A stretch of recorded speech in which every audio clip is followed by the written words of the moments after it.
Hi, everybody. My name is Lia Grainger, and you're watching Curtain Call, a weekly interview series where we speak with powerful women in the arts. Curtain Call is presented by FabCollab, a new arts organization that started during the pandemic to keep artists and audiences connected. And we're continuing to do that online and now starting to be in person. And Curtain Call is made possible by generous support from Heritage Canada. Today we have a wonderful guest joining us. I'm personally very excited about this because she's a close personal friend and kind of like a sister to me, and a very talented musician. Lara Wong has been playing flute for almost her entire life. We'll hear from her, and she recently was the winner of Spain's largest competition, and she'll be telling us about that. She's the first woman to win in the category of músicos, of musicians, and she is the first foreigner to win in any category, be it dance or music, guitar, cante, singing. So it's a huge deal, and she's from Vancouver, Canada, from my hometown, and we've played together for many years. And so I think she's going to join us now. Lara, I'm not seeing the little emoticon to invite you, so if you can just ask to join, that would be wonderful. Just going to wave at all of these people. I think I see some of Lara's friends and family in the audience.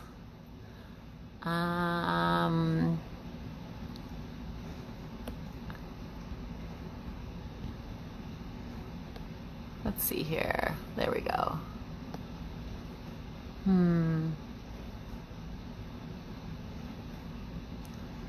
Go live in a room. Don't think that's right. Oh, here we go. Fantastic. Instagram can be a little tricky sometimes, but we'll be making the move actually to YouTube soon. Yay! Hey, Lara, you're signed. Oh, do I have to be this way? Yeah. Okay. Okay. Oh, let's see. Oh, there it is. There it is. Oh dear. To Curtain Call. I'm going to put something behind this. Just a second. Yep, no problem. Lara's joining us from Madrid. Yeah. Oh, there we go. Lara, can you put your can you put in headphones? Yeah, I can. I'll have to go get them. Yeah. In the meantime, I'm going to talk a little bit. Just leave it on, and I'll talk a little bit about some programming we have. Okay. All right. I will get them now. Hola. We're going to talk about We're just going to get rid of this echo. Yeah, so for those of you that don't know, FabCollab is a new Canadian organization, and we connect artists to audiences during this time when we can't sometimes do it in person. And we're really happy to be able to present people like Lara. Lara, that is perfect. Thank you so much. Because there's a little bit of an echo sometimes, but that's great. Yeah.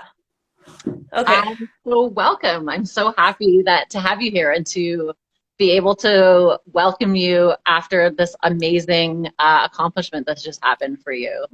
Yeah, thank you so much for having me. I'm really happy to be on this amazing like women's collaboration that you guys have put together, and it's yeah, I'm really happy. I'm seeing a lot of old flamenco friends and people from oh yeah, flamenco life over the years from in Spain. And hi everyone, hola.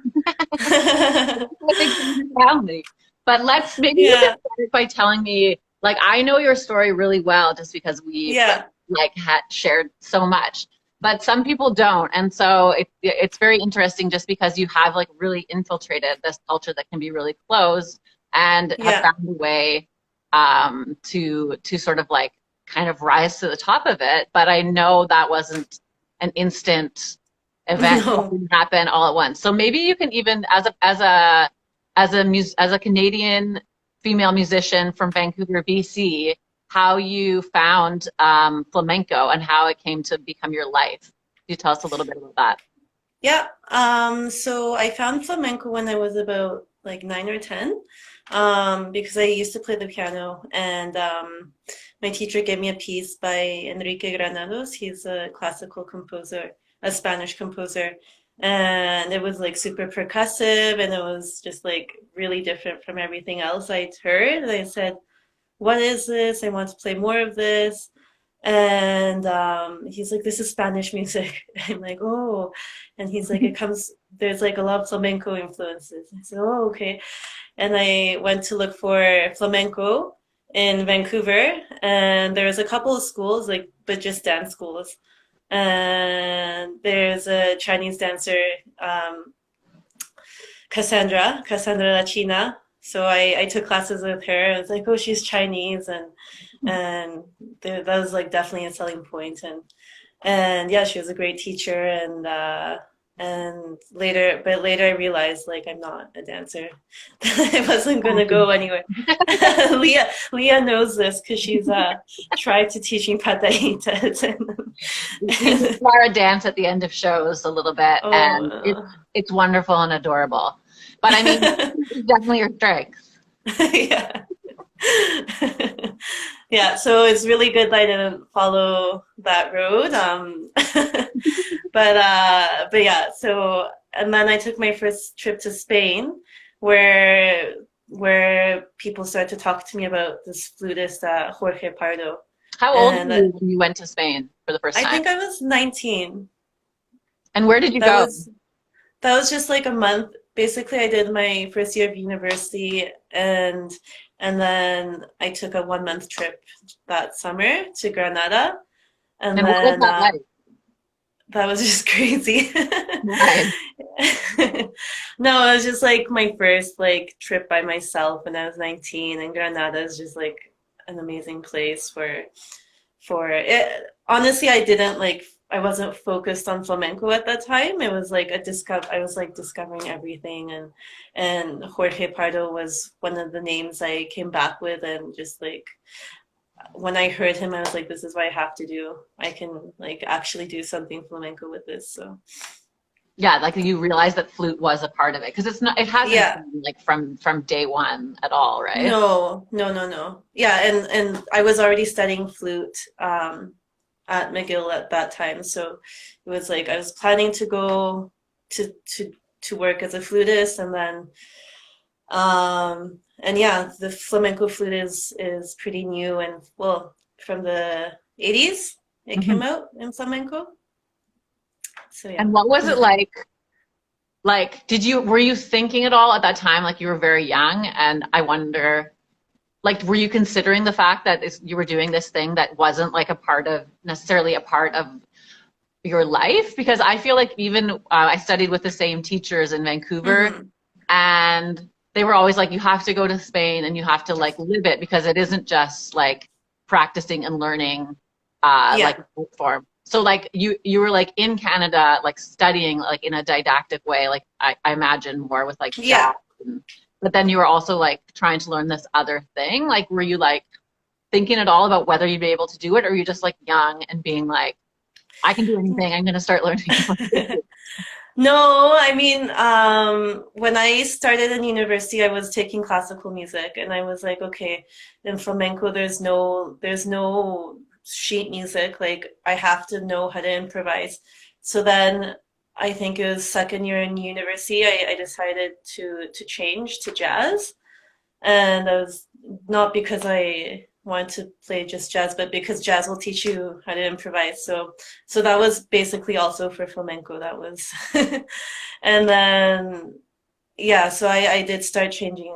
I knew it was going to be difficult.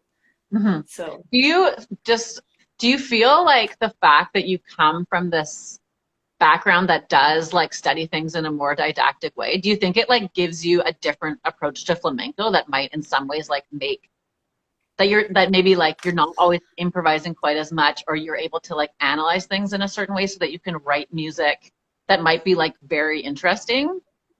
Do you know what I mean? Does that make sense? I've never thought about this. It's a good question. I'm not an analytical person. Like it's kind of a problem that I had when I was studying jazz and classical music. Like I didn't like analyzing things. So so with flamenco, I definitely like to understand flamenco. I definitely did analyze it, but I don't know if I do use my skills like in my compositions and all that. I So maybe you imagine like I do. are just really flamenco. I don't know. Yeah. You're No, but like, it I was feel really yeah, but it was really hard to learn it. Like it was just a shock going to Spain and like there's just no method. They're just like learn this falsetto and they play you something, you have to copy it. And you're like, how am I supposed to learn anything? But but yeah, I think you definitely in flamenco you have to use the two techniques, analyzing and feeling. But yeah, but when then you, so feeling. what happened like after you were finished school? Did you decide to go and live in Spain or were you, what did you do? Yeah, after I graduated, I decided to. It was like I was waiting to graduate. It's just, um, and then and I went to Seville. I think that's when I met you. I'm not sure, but I went. I studied for like 6 months at the Fundación. What did you Um, study? Cante? Cante. Yeah, yeah. So I studied cante, singing for to help me understand more flamenco, and then I ended up falling in love with singing as well, and then did like 3 years of singing or something like that in Seville in the end. How does the singing help with the flute? The singing helps because, like, basically as a flutist, I have to, because the flute is a traditional instrument, I have to take just like whatever I have to learn from the guitar and the singing and the dance. So from the guitar, I'll learn like falsettas and maybe like just copy some of the like their techniques, like the rajeo. And then with the singing, I learn the songs and I play them on my flute as if I were singing them. And and that was just like really helped me learn all the palos, like all the different styles of flamenco. And and yeah, it's I think singing is like the most important part of flamenco. So it's really good to look like I think everyone should learn a bit of singing. Yeah, and it seems like the singing, the flute like mirrors the singing a lot. Yeah, yeah, Or yeah, even like listening to the music that you played in the contest, yeah. like some of it, it's like you can almost do more with the flute than you can with the voice. I don't even know if that's true, but you Yeah, can it's true. do like and hit different things like quickly and stuff. Yeah, I don't Yeah, it's cool. Yeah, because like I can just add like random skills that go really fast know. and yeah, unless you're like an amazing singer, then you could probably do all those things. But yeah. Do you have any like memories of like what it was like when you first arrived and when you were sort of like figuring out how to like ingratiate yourself or how to like join communities there as a like foreign woman playing the flamenco flute at like 23 or however old you were? Like, I wonder like what that was like for you. Yeah, it was I guess I had to be like really ballsy, like really brave and I just like went everywhere. I just I went to all the jam sessions. I went to like all the concerts. I went like take out my flute and play at the fin de fiesta. Um, I was in a bunch of classes and the good thing about Seville is that there's like a lot of foreigners and it was like a perfect setting to really grow with other people of your level and the foreigners are definitely more welcoming, at least in Seville. Um, and and yeah, I think it took like until like I got to actually work with Spaniards, it took many years. I mean, it's like you have to just like be really patient. Do you have any like particular memories of like playing in a Yeah. party or like of sort of like visiting a community or anything like that? Um, yeah, I mean, I do have, yeah, I played in a lot of different places. Just, I always take my flute with me everywhere. But yeah, there's just been like so many parties. I'm trying to think of like, How do people react to you in those parties? oh, people react to me like you know, they see me, they see the flute, and then they're like, wow, a Chinese girl that plays the flute, like, and then they all go crazy for like the first second, and then you're like, okay, I don't know if they think I'm like a monkey that knows how to dance or or if I'm actually good, you know, because Spanish people are pretty enthusiastic and yeah, I always just didn't know if they If it was just like a thought, novelty, or if yeah, it was exactly, like they were like respected it. yeah, yeah. But I always had this fear there of people just kind of like laughing at me. I was just yeah, like, am that I going to be a joke? Because like, I mean, we do totally different things, but like, I'm also clearly like not Spanish and like just yeah, gigantic. And I'm like, are people just going to think this is silly? And then I'm like trying to do their thing, but like, I obviously can't. That was the fear I always had, and it's been very impressive. I don't know if you have that fear, but yeah. like that you just always did it anyways. It's so I scary. think yeah, I think I like we always have those fears, but like especially now that people have been asking me this, I realize like the fear is more inside me than like yeah, I have lived a lot of um disappointing moments because of just racism and all of that in flamenco, but a lot of the time it's also like in your head and people actually Sometimes. really yeah, but yeah, I mean um yeah, and Do you think when you succeed,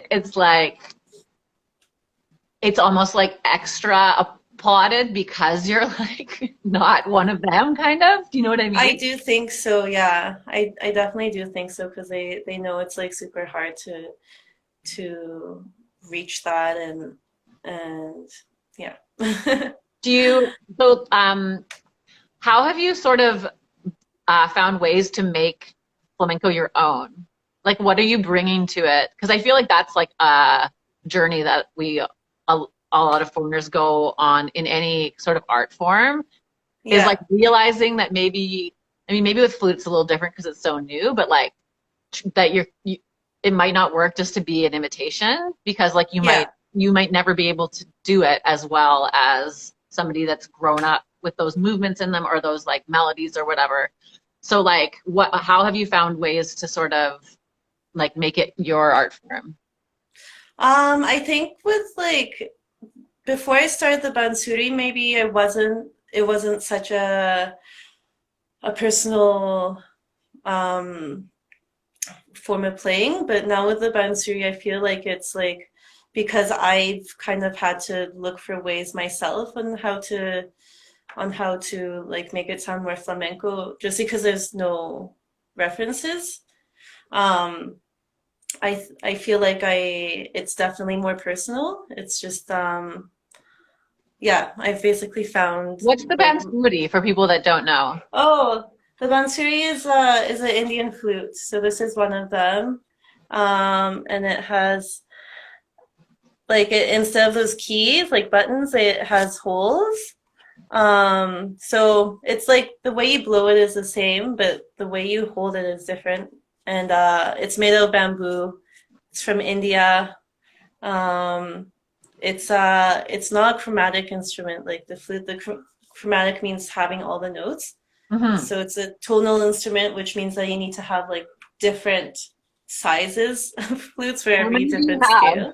How many I have like bansuri do you have? I have like six. And are you Yeah. limited by the size of your hands? Well, yeah, I had like I had I developed like pretty bad shoulder pain this year, um, because this is like a huge stretch for me. Yeah. But then you see people in India that are like Because I really small remember as our well. friend Mauro, who also played Bansuri Yeah, flute, has bigger yeah, hands. He had like bigger Bansuri feet. I know. And it No, sounded good. That but was in the really, end, like this one is like almost the same size as the one he had. Like this is yeah. like yeah, it doesn't in the end like everyone plays the same size flute. It's not like small people play small ones and big I people. see your Bansuri has grown. Yeah. And so how did you like develop over the last like, you were studying in Spain and how are you getting like performance experience? What was that path like for you? Like, how are you getting out there? And was it just sort of like anywhere that you could? Were you playing with Spanish people? Like how did it progress? So basically, when I was in Seville, I was mostly studying, and then I started to play with different people, and I met you, and we formed. Well, Leah invited me to play with her band Fin de Fiesta, and we did like tons of Lara tours. came to Like, me and was like, I think I'm going to be in Canada that summer. I don't know. Maybe you could use a flute. And I was like, flute? We don't need flute. We don't need flute. And then kind of just like I was ignorant to like all of her amazing talents and just like no, how much it adds to like the instrumentation and how it can be like its own like can take a starring role in different yeah. things and stuff. Yeah, but it's so then you came on the tour and then we were like, oh yeah, well obviously we have to have flute forever. Yeah, obviously. But yeah, so that was like a big part of my flamenco journey, fin de fiesta. And then later And on, you moved from Seville to Madrid. yeah, What I was that? moved How 3 years did it ago. change, like musically and just in terms of career? Like, what happened when you got to Madrid? I I always dreamed of living in Madrid because Madrid is like the flamenco jazz capital, and it's like where it's where all the like the big shots are too, and like where things are um, where things are really evolving as well. So 3 years ago, I decided to move to Madrid, and it was like the best decision I made because I also didn't know where to live. I was just moving around all the time, and it definitely changed things just because I immediately just got into like I went to all the jams and I got into just the right circles, I guess. And I mean, I'm like it's this after being the festival, it's definitely going to help me a lot to get my name um, more out there. But yeah, I'm still just working on trying to play with more people here. But but yeah, And are you I'm feeling like at this point kind of accepted? Or do you still feel like, can you talk a little bit maybe about some of the experiences that were like not so great that you've sort of okay. overcome? Yeah. So yeah, I think in the beginning I definitely struggled a lot when I was learning and I didn't have any idea what was going what about flamenco because firstly, women in flamenco it's hard to be a woman in flamenco and later I'm also like Asian and then also I play the flute. So a lot of like traditional people are just like, who is this? Yeah, what is she doing? But for example, just like when I was looking for classes, I think one of the first experiences, like probably like the second teacher I contacted in my whole flamenco journey. He was a famous guitarist, and I took classes with him. And after the first class, he didn't. He like kind of disappeared. And I was like, "Hey, when are we gonna have our second class?" And then he's like, "Oh, you know what? My back really hurts. Could you give me a massage?" And then I was like super upset, and I was like, "I'm not going to give you a massage, but you have to give me my second class because I had already paid for it." And yeah, just like stuff like that always happened with especially male flamencos, or like they'll or someone famous will tell you, oh, I'd love to play with you one day, and then they invite you, but it's like in a different city and you have to stay overnight with them or whatever. Um, and just yeah, also I guess as being a Asian Canadian flutist, I also yeah, I one funny story was when I was working at a cave in Granada, in a tablao. So there's like It was places in like Granada where they have flamenco shows. People lived in caves and still do in Granada, and they have like shows, traditional flamenco shows in these caves. And you were there yeah, last it's summer or the summer before, I guess, no, like before the pandemic. before the pandemic. Yeah. Yeah, and it was a super cool experience. But the first day I got there, they didn't want to pay me because they were just like they wanted to like see me play and then like talk to everyone, make sure I was doing well. And then the second day everything was great. But also a funny story was like that whole first week, every time I walked into the change room, the dancers would be like, concert that way, like they would think I was like a lost Japanese tourist. It was like But the that's whole me first again. so it was just really funny. I mean, yeah, that was like one of the funnier experiences I had. Yeah, I know. It's sometimes I'm like Spain's a little behind on. It's a different. Canada's probably the most PC like place in the world, so pretty much anywhere else you go, it's like you're going to encounter Yeah, those kind of things. And yeah. I'm sure that's It's not bad. life in Yeah. Spain. I think I've gotten used to just like all the subtle racial comments that you get here. So, But yeah, but recently you've also, it seems, well, not it seems like you've won. So can you just tell us what's the name of the prize that you won? it's called the Filon. And I think the Filon, like all the prizes at the festival have to do with mining because Mhm. it's a festival that takes place in a mining town. So Filon is like some type of like mineral cave, or I don't know. But anyways, that's a right. That's Some type of a tool. yeah, something. And yeah, it's just for instrumentalists, and it's a pretty new award because flamenco is didn't really have many instrumentalists before, so it's been around for 12 years. Mhm. This award, yeah. I'm just seeing a bunch of questions in the Oh, comments. So uh-huh. people, I'm just trying to hold on here. I'm just gonna look through.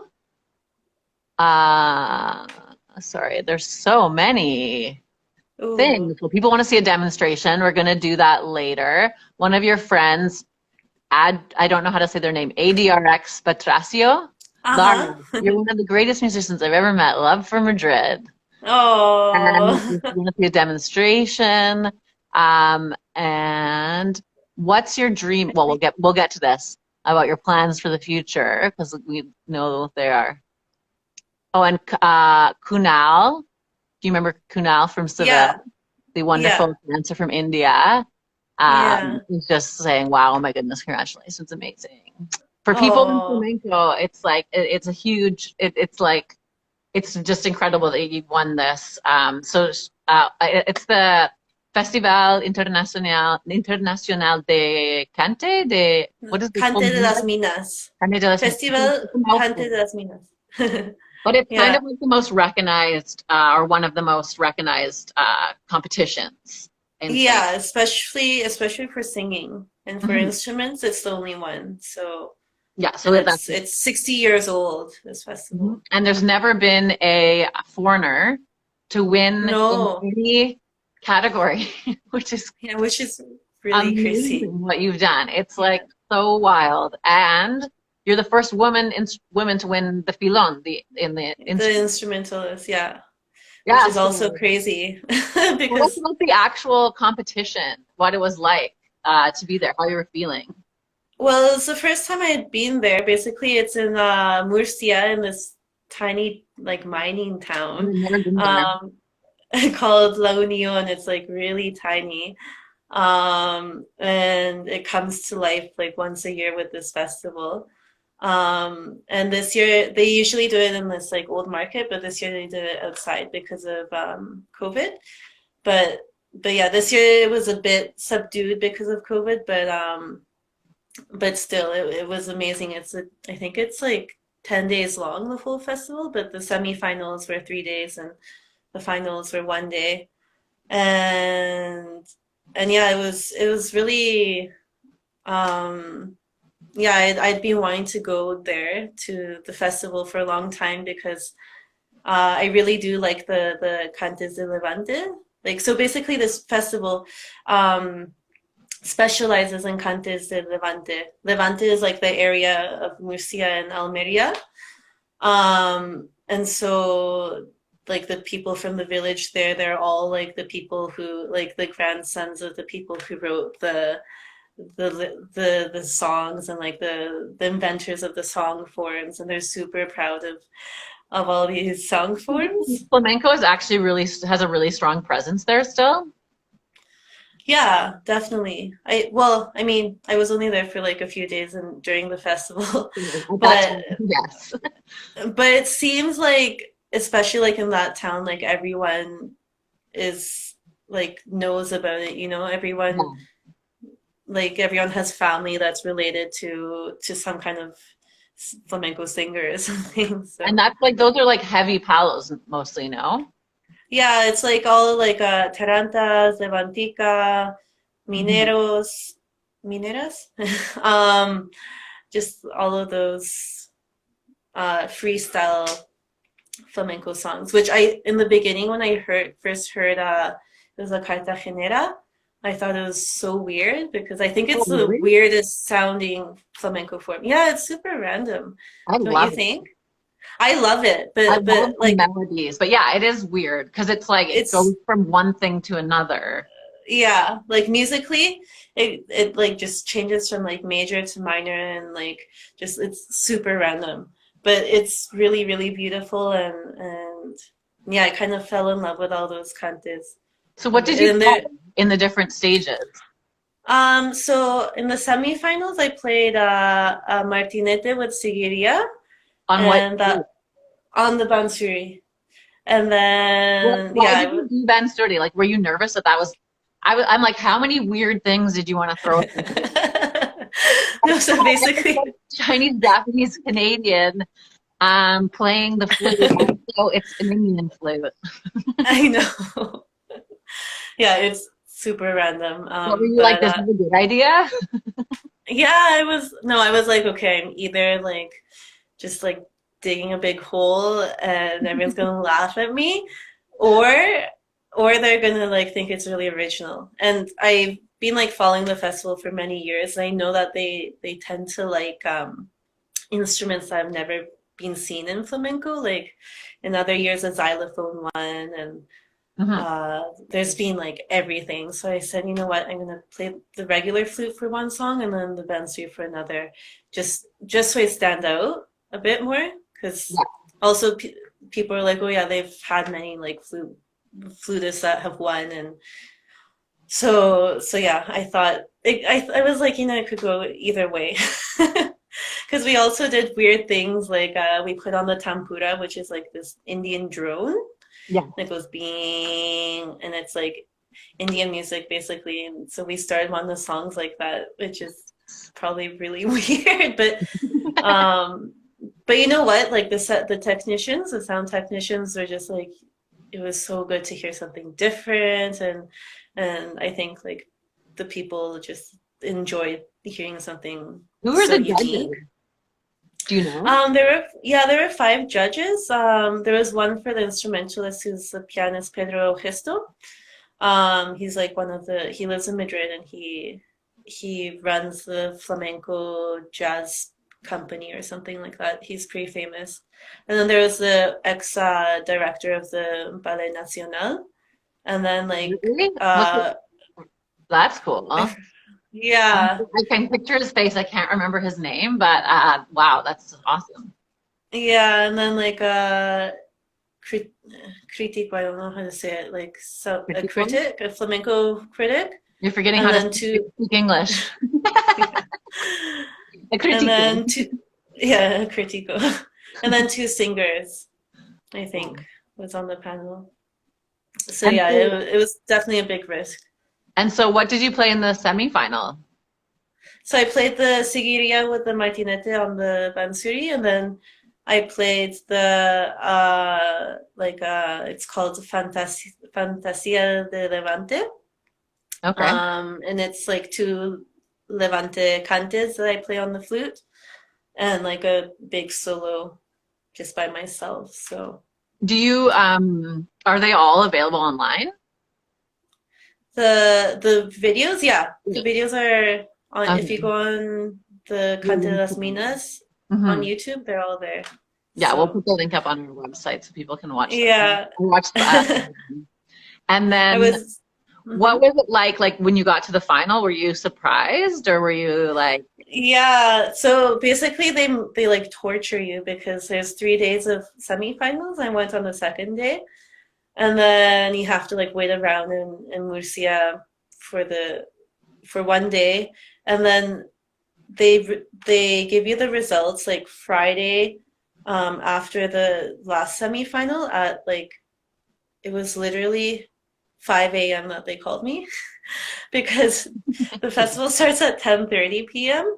And then by the time like everyone sings like the singers, a lot of them have to sing like seven palos, seven cantes. So like wow. you have like yeah, you have three singers singing like seven cantes each, which is like 40 minutes or whatever. And it basically lasts till like 2:30. And then afterwards the judges had to like You're count finished. everything. Yeah. And so I was just like trying to stay awake and wait for the results, but it's like impossible. And then and And then then you play the five, next day? huh? You have to play the next Yeah. Yeah, the final it's is the next brutal. day. Yeah. Okay. Yeah. Great. So Tamara yeah, wants they to know gave. how did you feel after playing in the semifinal? Like how did you feel when you got off stage? Oh, I was super nervous that day. It was actually the largest stage I've ever played on. And I'm just not like that used to being like the center of attention on stage. Like I'm used to accompanying more than being the soloist. Hmm. So I was super nervous and like the things didn't turn out as well as I wanted to, but they were fine. Right. But so yeah, I don't know. I was just like kind of feeling 50-50. I was like, I don't know what will happen, but yeah, And you knew it what was you were going to play in the final if you were in the final. Like it was all planned out each stage. it was planned. Yeah, yeah, yeah. So I prepared just one different song. So I changed the Seguiría for Alegrías. And yeah. And then who were you competing against in the final? Do you remember? In the final, I mean, obviously you remember. It was like a week ago. so so basically, it was like a really exciting competition this year for the instrumentalists because you had the foreigner, the Asian, the China flautista, and then you had the little boy, the little gypsy boy. So there's this 13-year-old boy that plays the piano, and he's like totally cute and plays really well. And so he started off the competition. I had to play right after him, and I really didn't know what was going to happen because kids always win. Like since I was 12, like the 8-year-old would beat me when I did flute competitions, and it was always like the same story. They're always younger and more talented. So You're like, perfect. The kid again. yeah, yeah, and it was like the first time a kid appeared, and I was like, oh, but yeah, I think it was a pretty exciting competition because we both had like good reasons to win. So And then who were the others? there was a bassoon player. Yeah, that's crazy. Um, huh? That's Yeah, crazy. Flamenco bassoon. I mean, it sounds like yeah, there's some other innovative things happening. yeah. There's no. That's why I was like, I have to be a bit innovative. Um, and then there's another pianist who is actually a pianist that he's like a professional, you know. I used to have his album at home and everything. And then there was a saxophone player. Yeah. So how did you feel after you finished that and did they make you wait for a long time afterwards? Yeah, they made us wait and there was no alcohol. There was just like, just because it was COVID, they didn't want anyone taking off their masks. So we had to like wait backstage for like 4 hours, just waiting for the news. And it was super nerve-wracking. And how did you So, feel when you won? um, I was like, yeah, I just couldn't believe it. I, I was so happy because I've been like planning on doing this for maybe the last 6, 7 years. It's like always been my goal. It's been my dream, and I've been working on this for a long time. Like the Alegrias, I first composed them like 3 years ago, and I've been like making it better every year. I've been working really hard to prepare specific pieces for this Hmm. competition.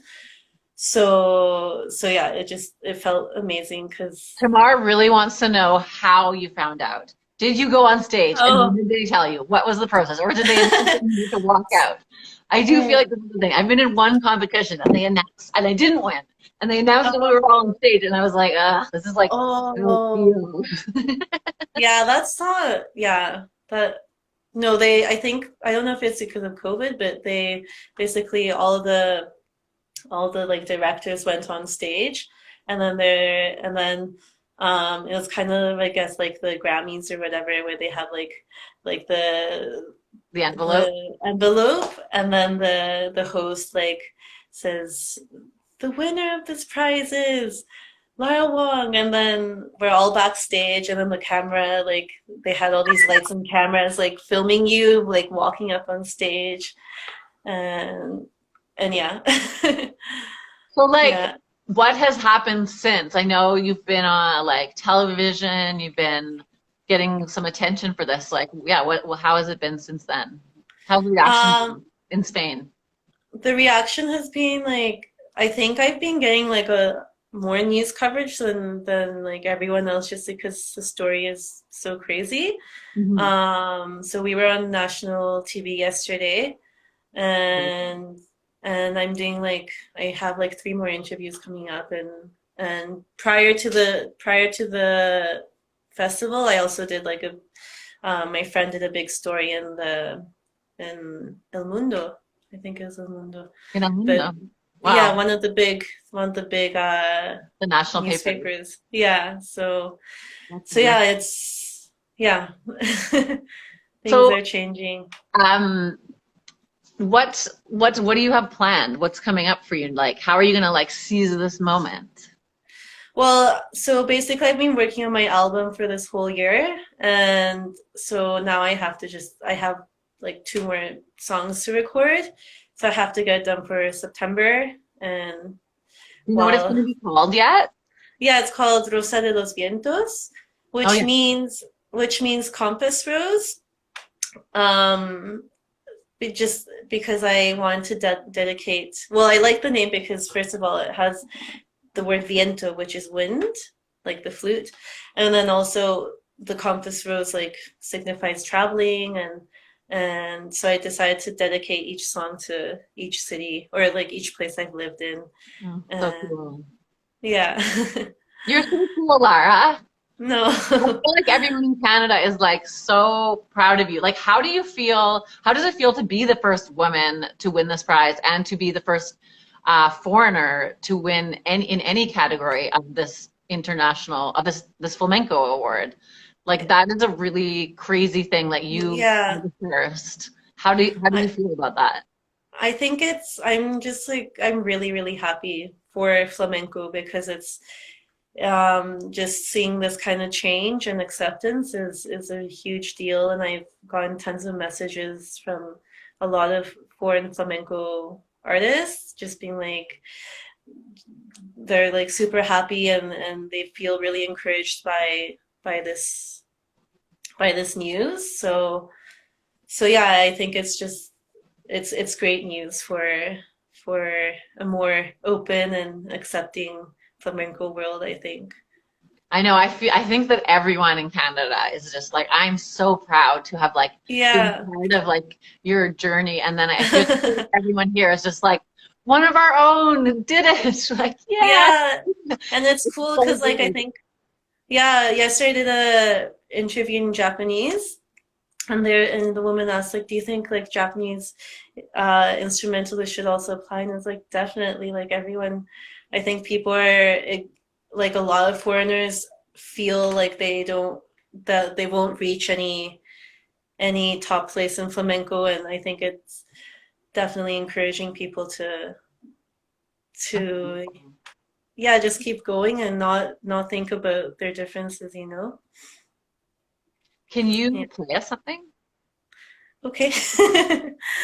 I'll play you I'll play you a little bit of maybe the martinete with this.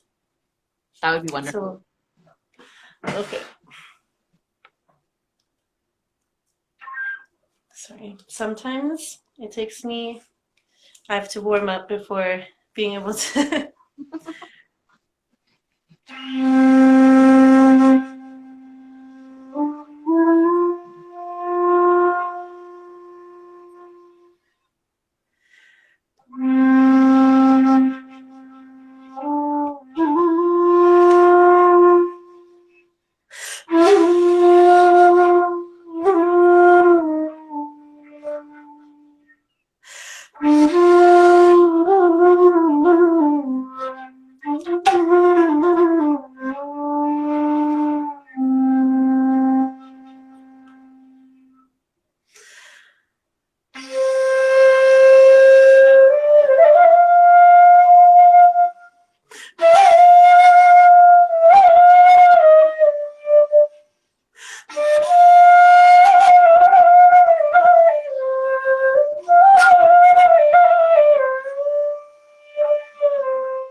Thank you.